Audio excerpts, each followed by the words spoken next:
For 9 straight years, this company reported growing profits. And the entire time, it was bleeding to death. W.T. Grant was one of the largest retailers in America. The income statement looked beautiful. Then, in 1975, it filed one of the biggest bankruptcies in U.S. history. The warning was there the whole time. It just wasn't on the page most investors were reading. Today you'll learn to read working capital, the hidden pulse of a business.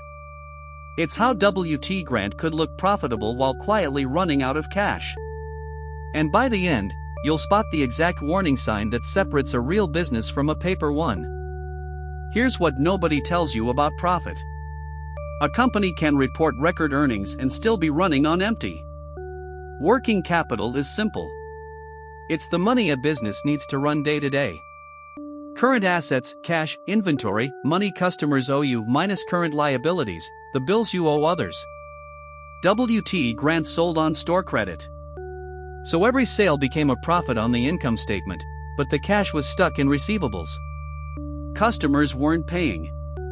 For years, net income was positive while operating cash flow was negative.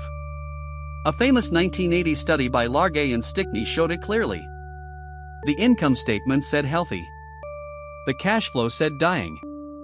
And here's where it gets really interesting, because the exact same signal can mean the opposite thing. Forget the abstract definition. There's one number that tells you how a business actually breathes. It's called the cash conversion cycle. It measures one thing: how many days your money is trapped before it comes back to you. You buy inventory, you wait to sell it, then you wait to get paid. The longer that gap, the more cash you have to feed the machine just to stand still. A growing company with a long cycle can grow itself straight into insolvency. That's the trap W.T. Grant fell into. The more it grew, the more cash it needed, and the receivables just kept piling up. So here's a question for you. When a company's sales are booming but its cash keeps shrinking, is that a growth story, or a warning? Tell me in the comments, growth, or warning. But the smartest businesses on earth flip this entire idea upside down. Here's the counterintuitive part most investors get completely backwards. For a great business, negative working capital isn't a red flag. It's a superpower. Think about Costco. You pay for your membership up front. You pay for your cart of goods at the register today. But Costco doesn't pay its suppliers for weeks.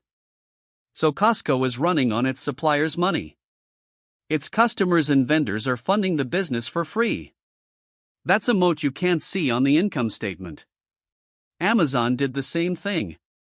By the early 2000s, its cash conversion cycle went negative, collecting from customers before paying its suppliers. And Dell built its whole 1990s empire on a cash cycle of roughly negative 36 days. Negative 36 days means Dell had your money more than a month before it had to pay for the parts. Same signal as W.T. Grant, opposite meaning. The difference is why. So how do you tell the healthy version from the deadly one? Here's the test.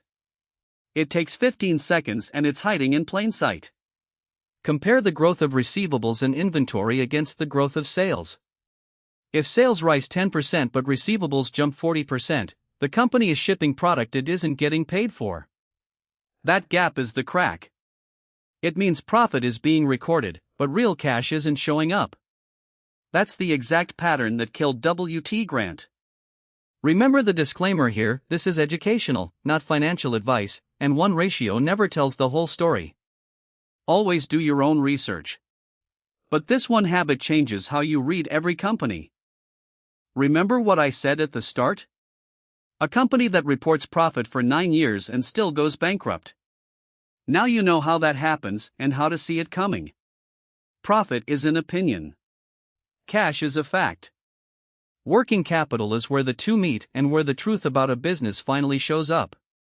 The income statement tells you the story a company wants you to hear. The cash flow tells you the story that's actually true.